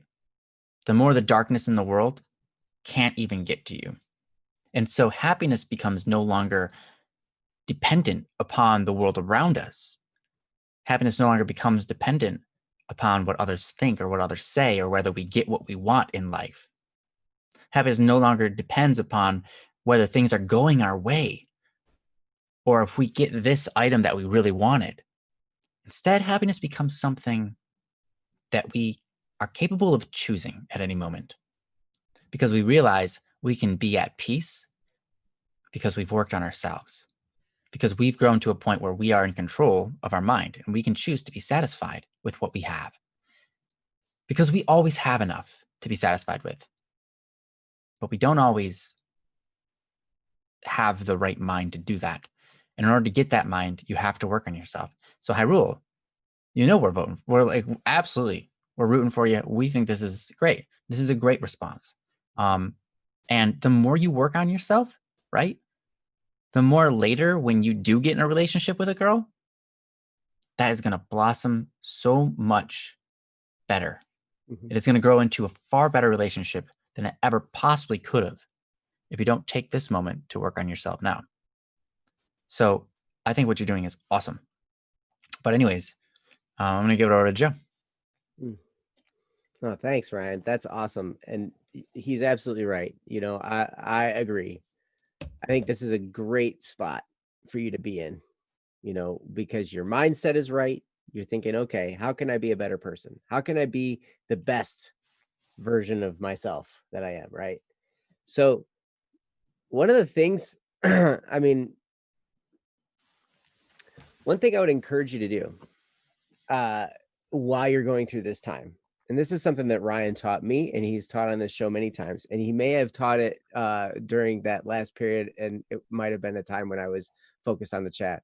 But in order to develop these things, to be more positive, to love others better, to have more self-respect, pursue a life of virtue. Pick a virtue or two and work on them. You know, you can just Google virtues and look up the cardinal virtues, or you can look up Ben Franklin's list of 13 virtues, or you can, whatever, right? But doing these things, pursuing a life of virtue, is going to help in all these areas. You will feel happy as a result, even in moments of disappointment. You will be content in those, right? It's the weirdest thing, because you think you'd be all depressed, but when you're pursuing a life of virtue, you will feel content in that. Your self-respect, I've found, when I exhibit character and integrity, when I do what I say I'm going to do to the best of my ability, and I am who I say I am to the best of my ability, I don't like talk myself up. I am who I say that I am, and I don't embellish it. My self-respect is much, much higher then. When I'm trying to pass myself off as something I'm not, or I'm trying to be, whatever. I mean, like, then my self-respect goes down the tubes, because then I'm just being dishonest with myself. I used to hear people, excuse me, all the time talking about you should have an affirmation. You should have daily affirmations. And I believe daily affirmations are very good. However, most of the affirmations I was hearing that I should say are things like, I'm a millionaire, I have a huge successful business, or I have this, and you just insert the thing you want or the goal you're striving for, whatever, right? Like, just say, I am this. But then, like, your subconscious mind is going, no, you're not. Because I'm not. Like, I'm not there yet. So it's like, okay. So I had to adjust my affirmations and say, instead of saying, I have achieved this goal, I am this, I'm a successful producer of whatever, right? You can say things like, I'm committed to being a successful producer. That, to say that instead, that now you've got an affirmation that incorporates your goals and your dreams and your hopes, right? And it's motivating, because it's something you can say that can be true. Because right now, maybe you haven't achieved that thing you're shooting for, but you could be committed to achieving it. And so you can say that. So that just ties in with self-respect. Be honest with yourself. It's okay. Be where you're at. We're all exactly where we're supposed to be, because we all have something to learn here.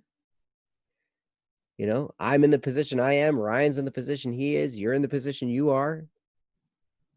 We all own our positions at any given time, and we all have something to learn and to take from it.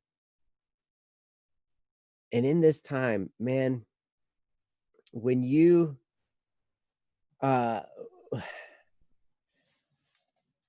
this situation could be very painful. You told a girl that you loved her, but she does not love you in the same way. That has potential to be very devastating. And I know people, myself included, who have been through this experience and been devastated by it. But then what I found was, after I was done being devastated, then I got to the same type of position where you were in, where I was like, okay, now I wasn't working on myself. I wasn't smart enough to think, I should do some self-improvement here.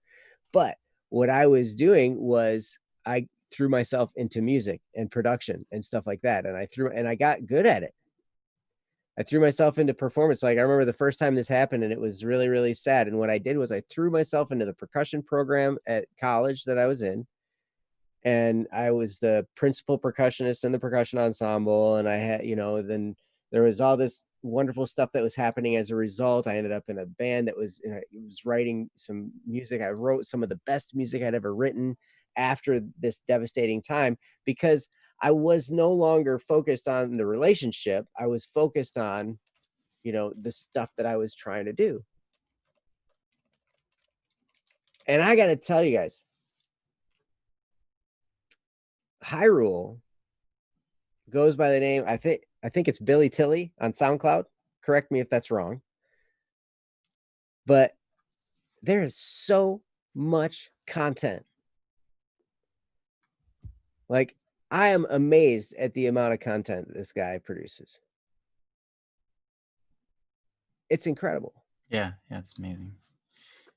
And like, it blows my mind. Like, I wonder when this whole situation with the girl happened. And was this a recent thing that happened, or was this a while ago? And so if you want to put that in the chat, that'd be cool. But I'm just amazed, because I remember visiting and I was like, oh my gosh, there's like this whole big list. And then I came back like a couple weeks later and I looked at it again and there was like a whole bunch more new stuff. And I'm like, what? And it's quality. It's not like it's, it's just some random nonsense, like it's high quality, well-produced stuff. So my hat's off to you if I was wearing a hat. Headphones are kind of like a hat. Yeah, here. That's awesome, dude. That was majestically done too. Fantastic. But actually, you know what? That just reminded me. My speakers were still on that whole time. I had these headphones on for no reason. Okay, last month. All right. But this could be an amazing time of being productive for you. And you're gearing it in exactly the right direction where you're saying, okay, self-improvement. How can I be a better version of myself? And I find, man, when I'm trying hard, it ties right into the last topic of having a goal and running after goals. I find that when I am doing things, my life becomes exhilarating. I respect myself because I'm actually trying. I'm setting goals and I'm working towards them, and I'm not achieving them all, on the time frame I have set for myself. But I'm still trying. And just the fact that I'm trying gives me a level of self-respect. And then when I tenderize my heart, one of the things that's great about disappointments like this, one of the things that's great about, when you're let down like that, it gives you a level of tenderness in your heart, or it can anyway, because you feel what that's like to feel that letdown. And so when other people around you are experiencing something similar, you can understand what they're going through. And you can be there for them in a way that you couldn't before. So it's like I've heard said before, the best marriage counselors are the ones that had the worst marriages.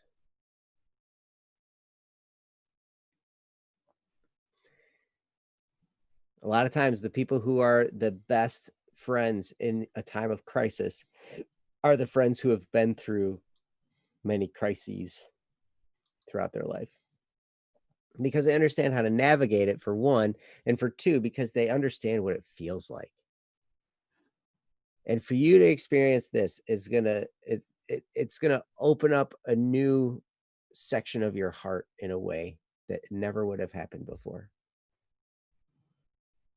So already just going through that experience was an opportunity for growth. And it sounds like you took it and you used it and you grew because of it, because now you're on this part of it where it's like, okay, me knowing this, I'm trying to work on myself, more positive, self-respect, and love others. I mean, you recognize things that I never recognized until, man, it wasn't until I was in my late 20s that I started to learn some of this stuff. And I'm 19 now, by the way. Yeah. Yeah. But at any rate, I have to say, Hyrule, I'm very proud of you. I'm impressed by the level of content you've produced, the amount of it you've produced. I'm impressed now with this topic, with the way your thought process is going, you know, with all this stuff. And I'm impressed that you got Princess to say wobble dobble topple chopple, which is awesome. Because now we're all going to be trying to get Princess to say stuff. Oh, great. But at any rate, I think you're in a great place, Hyrule, and I'm proud of you. Yeah, me too. And yeah, Ryan, do you got anything else? No, but I don't have anything else on that. Okay.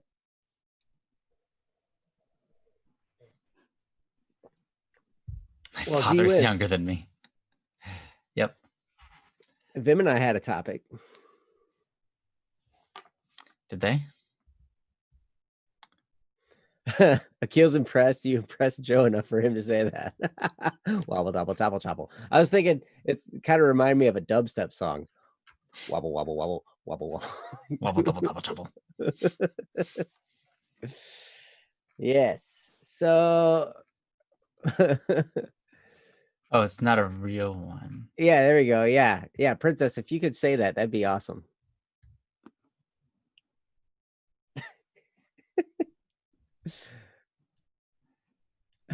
You want me to? Yeah, go for it.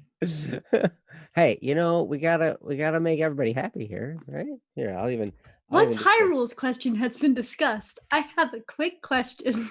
So lately, quarantine has been pretty all right, and lately the sheep should sleep in a shed, and the sixth sheep sick. Thanks. I like the end of this question There you because go. I think the end of this question really sums it up the way that Princess wrote it out here. So after that, it has a dash, and then it's followed up with, "Do you want me to?" So I think that what Vim and I is really asking here is, you know, once Hyrule's question is discussed, I have a quick question. So the quarantine has been pretty all right lately, and the sheep sleep in a shed. The sixth sheep sick. Thanks. Do you want me to? And I think, yeah, if you could, I think that would be great. It's up to you. But I think you should. I do want you to. Have a good one, Vim and I. Try that out. Nice. Solve no problems. Awesome. Jehoshaphat, you had a fake one? Okay, we're doing fake ones today now? I didn't even see one. I didn't even see one come from you. Did we miss it? Mine's a fake too. Hey, Ryan. Knock, knock. Who's there? The interrupting cow. Moo. The interrupted cow. Who? You are no fun at all. I did it. You are no fun. I got it in there. I win.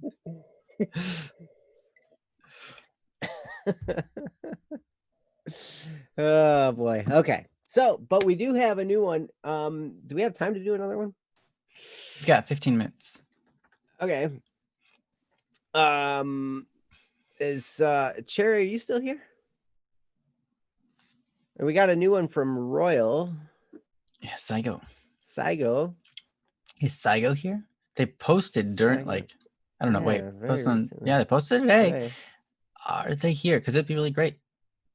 Mhm. We could do Shogunite or Shikatakanite. Do I see coffee your love? Absolutely.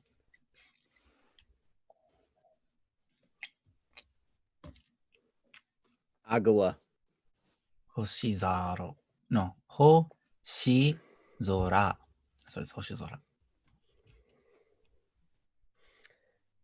Well, Okay, well, we may be done with topics for the night. that's right. So that's okay. We started a little bit late. That's true. So we'll end a little bit early. Yeah, how about that?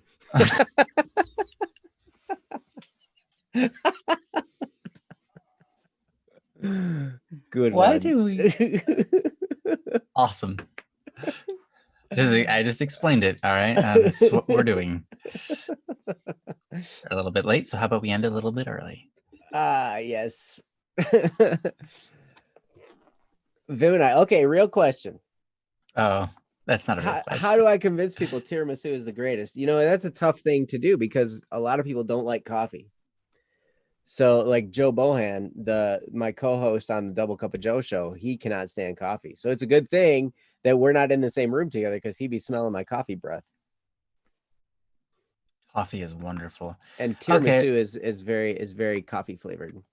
If there's a logical way you can do it, that'd be great. But I can't necessarily think of one. You'd have to kind of go about your own way of construing that.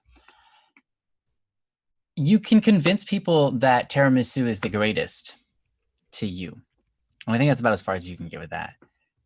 Because people refuse. Like I've suggested this so many times. People refuse to take me up on my methods. And that is everything tastes good. Because it's all, right? Everything goes onto your tongue. Then the neurons fire up, right? They go to your brain and your brain goes, this is this taste. And I either like it or I dislike it. And I'm going to part it out and say, oh, I really like it. I kind of like it. I dislike it. Oh, this is terrible. I'm going to puke. Like our brain does that. But the funny thing is the taste is the taste. It doesn't change no matter, like if I eat something and Joe eats something, the taste the object we're eating is the same. The taste, therefore, is the same. The only difference is how our brain is perceiving it. So if I like tiramisu and Joe doesn't, it's not my fault that he doesn't like it. It's his fault. So what you do about this is you reprogram the way that your brain senses or decides whether it likes an object. And you do this by taking the object, you put it in your mouth, you let it sit on your tongue for like 5 minutes until you can't taste it anymore. Then you eat, then you swallow it, and you do it again. And you swallow it after 5 minutes. You walk away for like half an hour and you come back and you do it again. And you walk away half an hour, you come back and you do it again. And by that time, your brain no longer distinguishes it or says, okay, this is a bad object. Because a lot of times the reason our brain doesn't like something is because it perceives it as bad, right? It's to taste something and go, oh, this isn't good for us. So I'm going to make it taste bad. Our brains naturally like sugar because like most people like the way that sugar tastes. That's almost a genetic thing because the brain goes, this is good for us because we need energy. A long time ago in ancient civilizations, coming by sugar was difficult. You didn't get it in many things other than fruits, right? And fruits were very healthy for you. You needed that energy throughout that day, right? Because it's that short-term, quick energy. The brain loves it. It creates a lot of chemicals off of it, right? The brain loves sugar. So it makes it taste good. Then we taste something bad. It's like, oh, we associate this with poison. Mm-hmm. So this tastes bad. Like Blue Moon ice cream. Like Blue Moon ice cream. Yeah. So if your brain like is associating incorrectly, you can take the steps necessary by reprogramming your brain to like it and say, hey, this isn't poison. This is fine. We can eat this. But you actually have to consume it and let your brain come to terms with how it tastes. In order to do that, you have to let it sit in your tongue and expect that your brain will eventually like it. And over time, it actually will. But the problem is, no matter how much I tell people that, people just don't want to like things. They're like, I don't like this. And I'm like really sensitive about that. I'm like people are proud about the things that they dislike. It doesn't make sense to me. I identify as a non-Blue Moon liker person. That's it's you know, weird to me. Like my part of brother's my like mushrooms identity. are gross, and They he are gets all gross. like amped up. He's like excited. He's like I can tell the energy about him gets all pumped up, and he's like, I am right on this. I am like not wrong, and I'm smart, and this is who I identify as. So mushrooms are bad, and that's who I am. Mhm. Yep. Like And all those that's people that totally buy all weird. those mushrooms and eat them, they're wrong. Yeah. So my suggestion is, and Joe says this, but he's actually someone who I know personally has eaten things he doesn't like to see Mhm. if he likes them Yeah. now. And he does that every year, right? 2 Like once a years. year? I give Every myself 2 2 years? years. Okay. Which at least that's some movement towards what I would ultimately say you can actually just like it if you go through the steps. But people don't want to. People are like, I don't want to put that effort in. That sounds painful. It's not painful. It just tastes bad. Pain and taste bad are two different things. But you know what? Tiramisu is great Mm-hmm. because it tastes great, Mm-hmm. regardless of what anyone says. Mm-hmm. And if they don't like it, their brain is wrong. They're identifying it incorrectly. Yeah. That's how you. There you go. That's how you get to it, Vinny. That's how you logically get to that. I miss having tiramisu. I usually don't I haven't get had to it in eat it. years.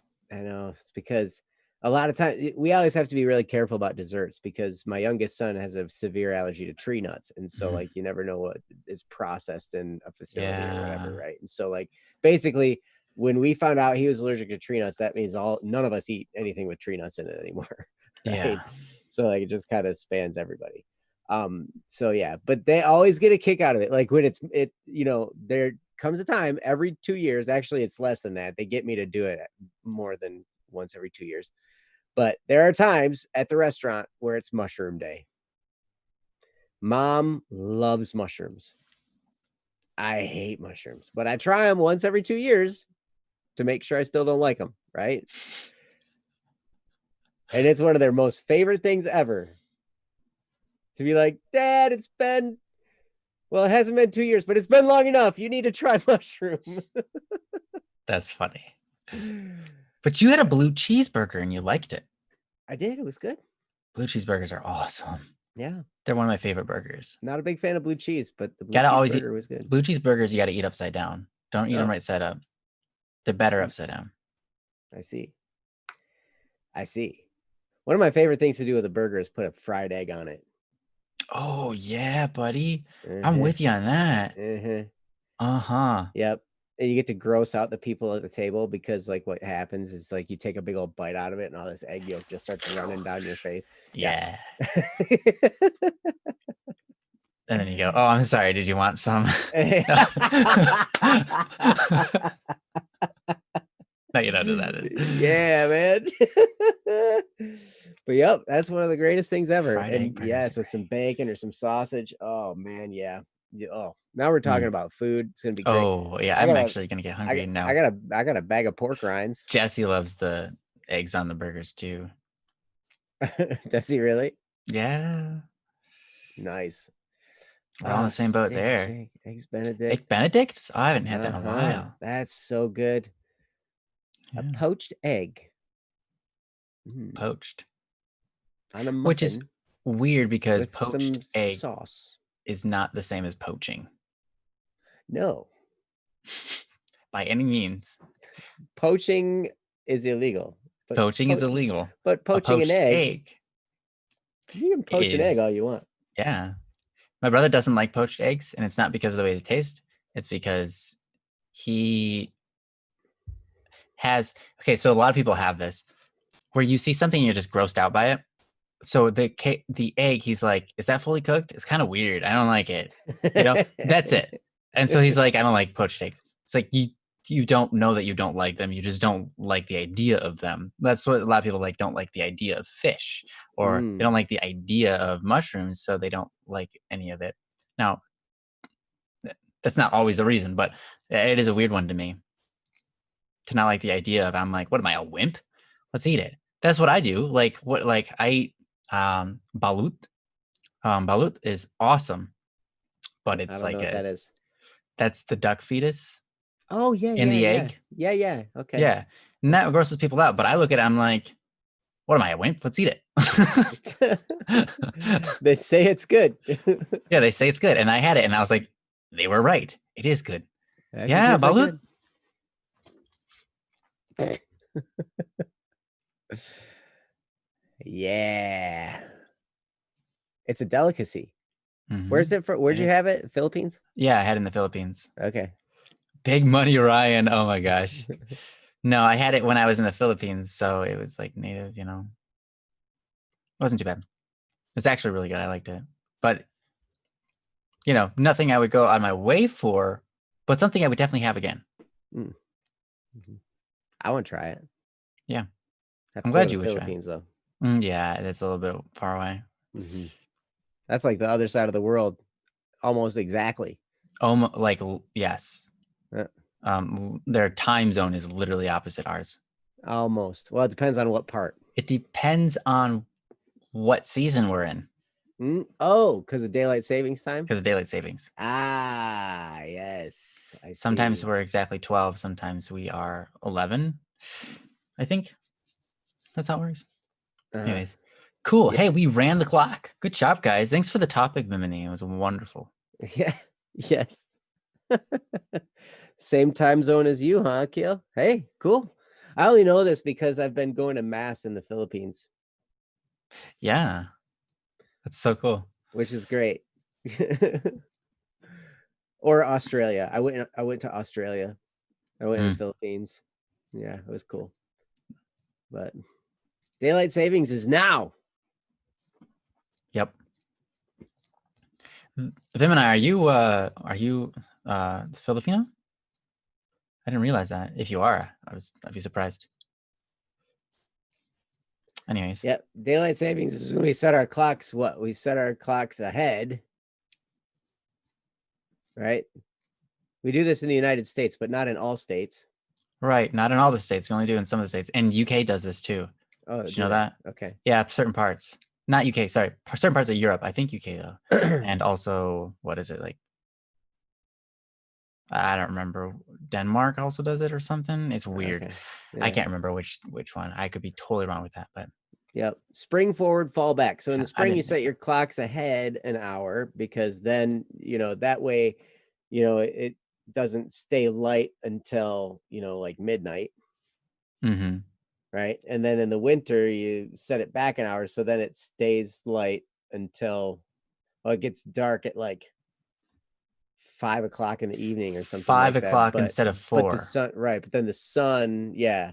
And then the sun comes up at more of a reasonable time too. But it's just because the days are longer and all that kind of stuff. Okay, I thought you were okay, American. That's what I thought. Okay. You have Filipino friends. Got it. So yeah, excellent. Well, thank you guys so much for being here. We Yeah. appreciate you guys hanging out with us and spending this time. Yeah. Thank you guys for the topics. Thank you guys so much for everything. I mean, the chat was wonderful so to see you guys. fun to hang out and see you guys chatting in there, and it's great to see a whole bunch of people I haven't seen in a while. But anyway, yeah, thanks for being here. Join us next week. Are you guys doing streams over the weekend? This weekend? Or Yeah. Probably not. You are? Okay. I believe so. There will most likely be gaming streams on the weekend on Twitch. So there's a link somewhere. So you can go to Twitch and you can hang out while they do playing some of the games on the Twitch. Perfectly said. You can go there. There it is. There's the link. I was just Aw, Sakura. Oh well. So, yep. And then on Monday morning, you can come see Double Cup of Joe show. You can come see if we actually make it, because we're setting our time back an hour and we're going to start them at 6 a.m. Eastern, which is going to be really, really fun for me. And yeah, it's going to be fun for one of the Joes. Let's just say that. Yeah. Yes, it is early. It's crazy so early. It's ridiculously early, and it's about to be an hour earlier, which means I'm going to have to get up an hour earlier, which that's fine with me. I don't mind. But you can come hang out with us. We're talking about confidence next week. It's going to be great. Like we got it all mapped out. It's going to be super fun.